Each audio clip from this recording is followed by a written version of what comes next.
Welcome back to another episode of Harmonious at Lunch, the show that fuels your business success. I'm Brandon Gano, your host and guide through the world of harmonious business growth. Today, we're unlocking powerful strategies with industry experts to help your business thrive. If you're a business owner, entrepreneur, or executive, you are in the right place. Join me and our incredible guests today on the journey to clarity, growth, and success. It is time to revolutionize your approach to business. Let's dive in with another episode of Harmonious at Lunch. We are back with some more bite-sized business advice, and I'm both excited and nervous and confused and all of the emotions about today's episode. Maybe one of the most unique guests that we've ever had out of the growing list, and I'm excited to dive in. So let's just overview what we're going to talk about. The topic that I stumbled upon was how becoming a doula made me a better mom. And I was like, okay, interesting. Let's see where this goes. And then I find out, I'm talking to Bianca before we're recording here, and she's grown this lucrative business and she's got clients who are printing money because they've worked with her. And I'm like, this is the most amazing story ever. So we're going to learn how to be a better parent. And then we're going to learn how to grow a lucrative business in a niche industry and grow it internationally. And before we go any further, shout out to my Kiwis out there, my New Zealand fans. We love you. There's a bunch of you in Bianca's community. Enough of the madness, Bianca. Welcome to the show, and thank you for being here. Thank you so much for having me. And yes, shout outs to the Kiwis as well. We've got a lot over in the Bebo Mia community. You're a good time. I love the Kiwi. I know the Aussies say like oi, oi, oi. What do the Kiwis do? Oh, I wouldn't want to do that. I would do it no justice. All right, well, I'm going to look it up and we'll figure it out for future episodes. Kiwis, I'm sorry. I'm just learning your culture now, but here we go. Okay, so Bianca, this is interesting. So the topic at hand, how becoming a doula made you a better mom. That's super interesting. So tell me, why did you first get into this industry, becoming a doula in the first place? Oh, my origin story. I mean, we want to keep it light and fun, and my origin story is not that. But I essentially, Cole's note, so we can get to the fun part. But I had my baby many years earlier than I expected to. I was a med school dropout. I was under-resourced. I was living in domestic violence. I was back in the closet. Like, I had undiagnosed postpartum mood disorder. It was rough. And I knew that I needed to create some kind of income to A, get into safe housing, and B, I had been changed by my birth, and I wanted to do something bigger than just like a job. And I wanted to change the world. That's all, And so change the world. No big deal. No big deal. And I remember just like pacing with my newborn and just thinking like, what am I going to do? Like, I have to get out of here. Like, what have I done with my life? Oh my goodness. And so, doula training came into my head because my doula had the relationship to birth that I wanted to have. But like most things that, where I got to now, where I have a global movement and students in 49 countries, it all came from problem solving. So I became a doula because I wanted to have a meaningful career. And then I started building a bigger community because the doula education sucked. That was the only thing available was like weekend training. Like, you cannot learn a skill in a weekend, let alone the business part of it. So then I was like, here's my next thing to solve. And so I started rounding up people and seeing what they would want in a training. And then I started offering it in Toronto and brick and mortar. And then folks wanted it who didn't live in Toronto. So then I had to figure out how to move it online in 2012. And then so like every single one of my successes came from solving a true problem, which is really what entrepreneurship should be doing. I mean, a lot of times we make a product that we like and then we try to sell it. But if you go from the problem solving approach, which I did from the micro of like, how do I get out of this house and into safe housing with my daughter, all the way along until I was like, how do we just teach this in multiple languages so that we can serve more folks? Like, each one of our growth moments have been from that. So, I mean, Doula Care wasn't specifically what I was seeking out. I mean, sort of. And I would say my doula training, it's profound. It's incredible. It's 17 weeks long. It's life-changing. I fell in love with my business, like way faster than I fell in love with my baby, which makes sense because children are stressful and I wasn't like loved and nurtured in this little nest to have this really positive mom experience. So I actually learned a lot from being a doula to make me a better mom, because I felt this pull all the time as a single parent that I was like, I love my business. It was making me money. It was really fun. It like hit me all the right, it hit in all the best places. And so, and then I was like, ugh, I have to keep doing this work of motherhood. And I'm so grateful because they kind of just kept like cycling through, because my daughter is my reason for starting my business. And then my business taught me how to be a better parent.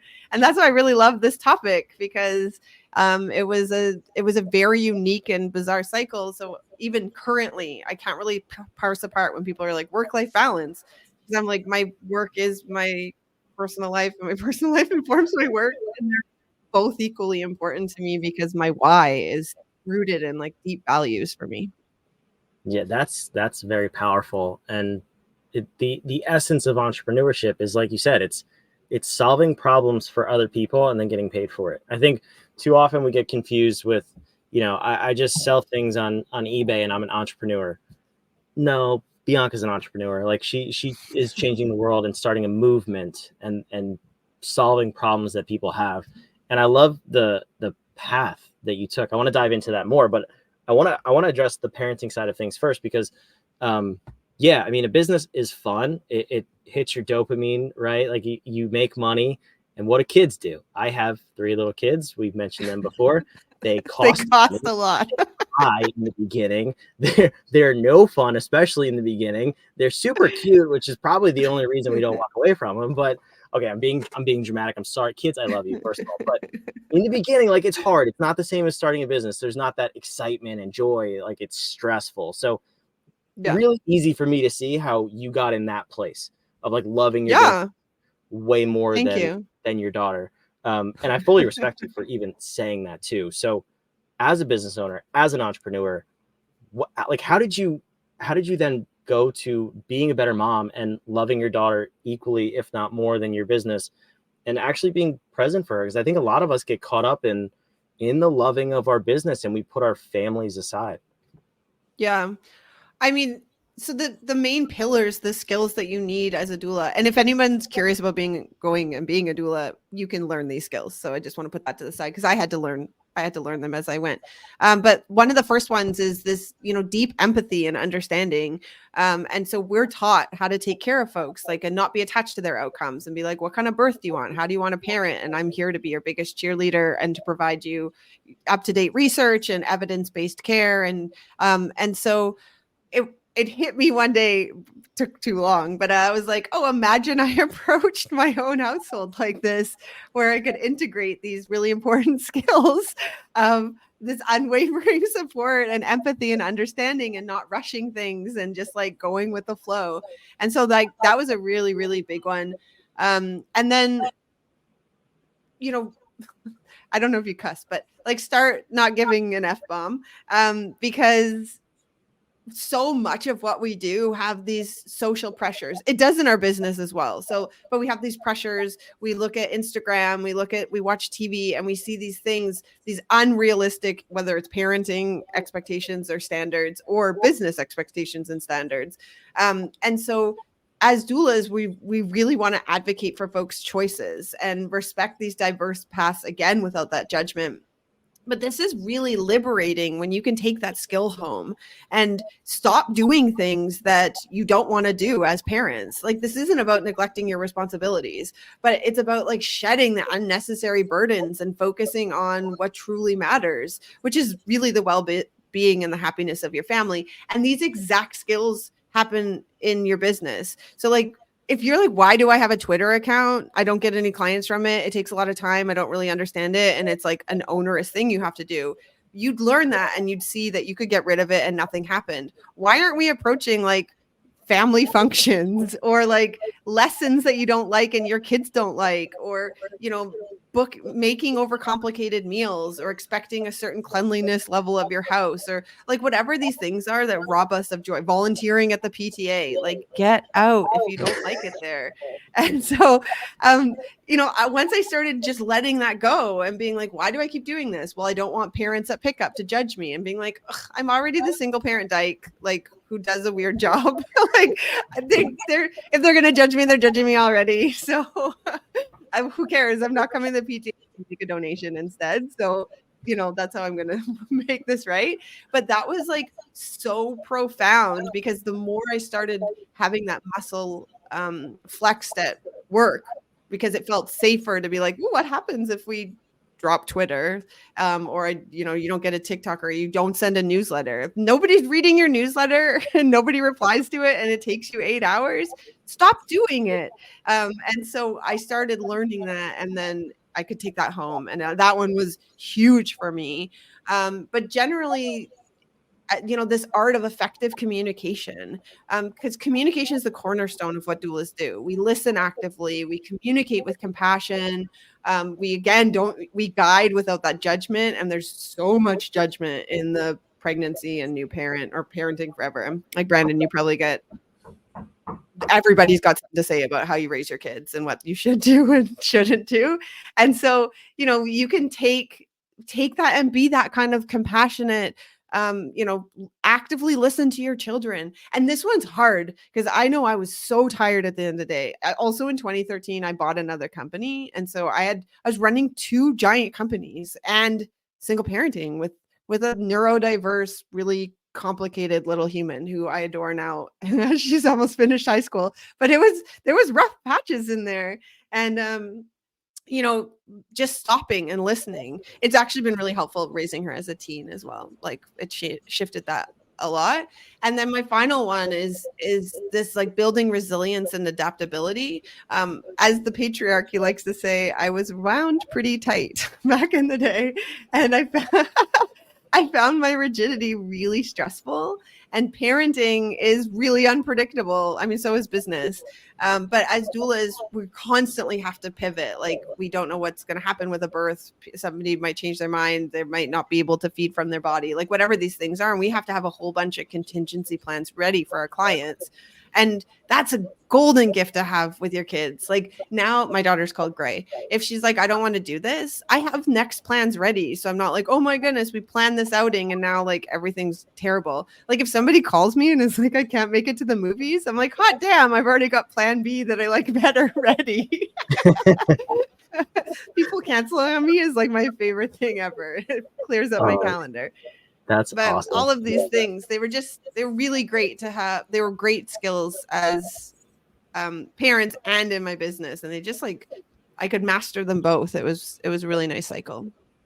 Yeah, that's interesting. Now that we're canceled as a podcast, though, because you called out newsletters and Twitter and TikTok and all these different things, I fully agree with you, actually. And that's what's funny about this, because it's true. And I tend to notice the same thing in business and parenting. So in our business architecture that we teach our clients and we install in their companies, we only focus on doing the important things. And it really messes people up, because most times when a consultant comes in, it's like, all right, we're going to do. It's never, what are we going to strip away first? And it messes with people, but it's the same thing with parenting. And that's where I kind of got this principle from. So I'm so glad you brought this up, because with kids, like, they don't care what you're doing. They just want it to be meaningful. It's the same principle in business. Your business doesn't care what you're doing, as long as it's making money. You have cash flow. Your employees are happy. Do those things, and only do those things. Why are we doing everything else? And it's really the belief system that the world puts us on, or puts on us, and that we adapt to say, like, no, my business has to look a certain way. I have to be on Twitter. I have to be in the PTA. You also called out PTA parents. So thank you. We have no audience left, Bianca. What are we going to do for me? What are we going to talk about? Nobody's listening.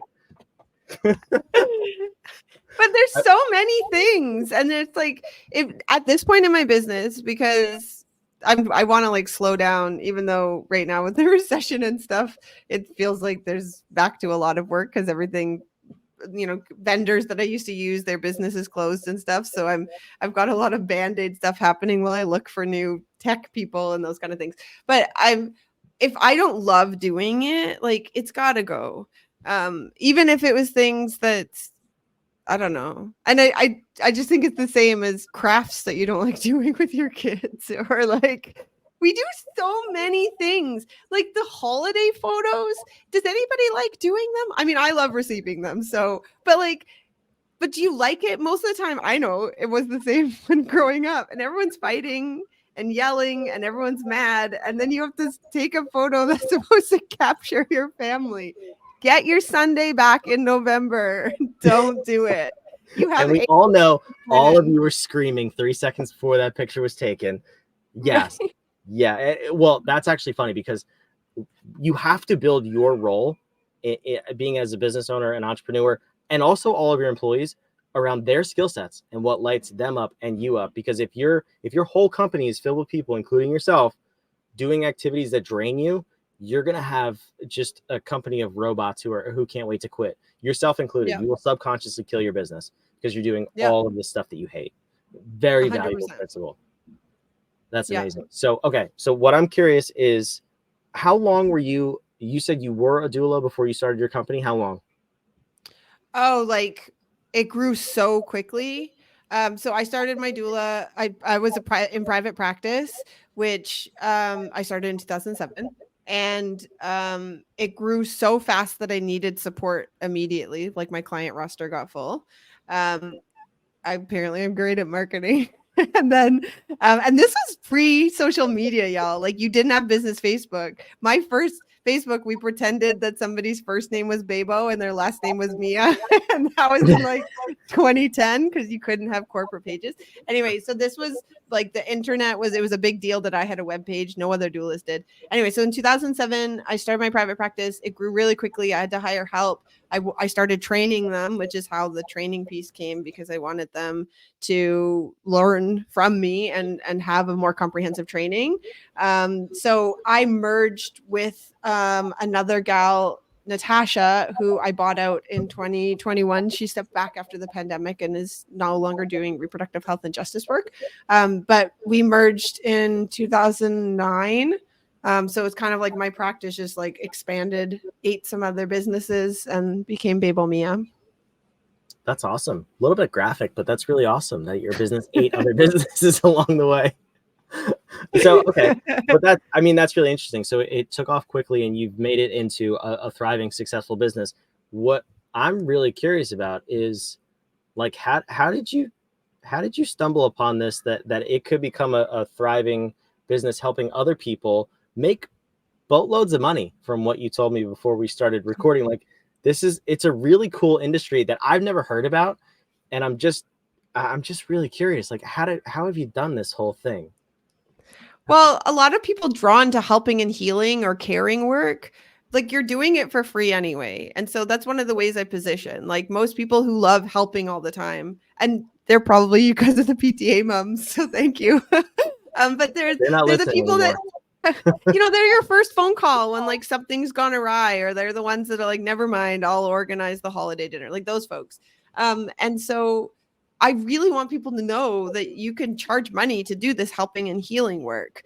And also, birth outcomes have never been the worst. The U.S. has the worst mortality and morbidity rate of all the high GNP countries in the world. The worst. And so folks know this now. It's bad. And so the combination of people, there's people out there that really love doing helping, healing, and care work, and there's a really high need for it. The match is beautiful, and so year over year, the demand for doulas is going up exponentially, and so much so that TRICARE, which is the your guys' army and all of the military, their benefits are covering doula care. Medicaid is, a whole bunch of states have it covered, and it also is paying doulas. So doulas have the option now of working through insurance providers instead of in private practice in the way that I started. So there's this really high need, because the research around doula care is that we decrease all of these things that are just like off the charts: decrease C-section rates, increase the ability to feed from your body, decrease postpartum mood disorders, death, injury, like all of these things. We're leveling out those stats. And so we're in a time right now where people are desperate for alternatives, because they know, I mean, I had a client who said she prepped for birth like she was prepping for war, because she was Black and given birth in a state that has Black women die at 20 times the rate of white women, which I know is just like staggering. And so most times when people, especially stay-at-home parents, when they're trying to build these careers, they're very limited of what you can do. And a lot of it's MLM, which is usually a really expensive investment. And it can a lot of times just be really exploitive as a model. And so, or they do things like babysitting or house cleaning, and the rates are, maybe minimum wage as an average, because there's lots of people who pay much lower than minimum wage. And then you might get a good gig where somebody's prepared to pay $20 an hour or something like that, depending on your state or province. So like there's limited careers available. And as a doula, the average doula package, I mean, if we count rural, it can come down to about $1,500, but on average, it's $2,000 to $3,000 a client, and you get to be home. So like your marketing is done at home with your kids and your community building and your networking and that kind of stuff. But you do your prenatal appointments, which is two 2-hour sessions per client in your months leading up to it, and then you're gone for the birth. So when I was working full time, sometimes I'd even have as many as 6 clients a month births. But I'm only out of the house for 5 or 6 shifts where you've left. And so the rest of the time you can be home with your kids. And so building a model that kind of meets all of those pain points for a lot of women and parents and queer folks, it's profound. And we also have lots of doulas who are not parents, and there's lots of benefits to that. So if you're listening and you're like, I've always wanted to be a doula, but I'm not a parent, push through it. And it's not the barrier you think it is. It's actually really great because you're available all the time to help your clients. But it's a really, really beautiful niche that it's changing the world. And I love seeing our alumni that get out of debt, who buy homes, who are able to send their kids to camp, who can save, who have a retirement fund. And because we have a scholarship fund for no and low income folks to ensure that we remove all barriers for access, a lot of times people are coming in like well behind their financial dream situation. So they're coming in as, very have-nots, and by the end of it have thriving businesses. It's really, really amazing. That's so cool. It's amazing that you can take somebody with no experience, and if the idea comes to them, whether it's through this podcast or just like you, and help them build a thriving business out of that, and teach them the right way to do it along the way. I love what you're doing, and it's so important. I don't know if this is technically a trade business, but those are the people that are like winning and making a difference in the world. And I would put this in that category, because it's a skill you can learn and then go give back to other people. That's fantastic. So this has been an amazing episode. I was nervous coming in because I was like, I've never heard of this. This is what are we talking about? But I love the path that you took. I loved hearing about how you grew your business and how you got into it too. It's an amazing origin story. Yes, very sad, and that's terrible, but really cool what you've turned it into. So thank you for coming. I put the link on the screen to your website. You made a special page for our Harmonious at Lunch listeners. I'm flattered. We have our biggest fan here on the show too, apparently, which is amazing. But tell us what we're going to find on that page, and then we'll wrap this episode up. Yeah. So if you have this little stirring that maybe you want to do birth work, or you're interested in finding out how you can work in the field of reproductive health and justice, which includes preconception all the way to the postpartum period, so supporting those babies and bellies and parents, on that webpage, you will be able to find a quiz. So we always love a quiz. So you can see if doula work would be the right fit for you. We have a free workshop that's on there that you can jump in, register for, as well as a link to our main course, which is our doula training, which we have spots available still in that one. And it's a 15% off code. So everything on our site is 15% off for your listeners with the code LUNCH15. That's because our listeners are the best listeners. We love you, Kiwis, and we love you from wherever country you're from, but especially you from New Zealand. Bianca, thank you so much for being here. This was an amazing episode. Thank you so much for having me. For the listeners, wherever you are, watching, listening, whatever platform you're on, make sure you subscribe so you get your daily dose of this ridiculous show. And we hopefully at least teach you how to build a business, disrupt the way you think about something, or inspire you to go chase your dreams in business. We'll see you on the next episode of Harmonious at Lunch. Thanks for listening.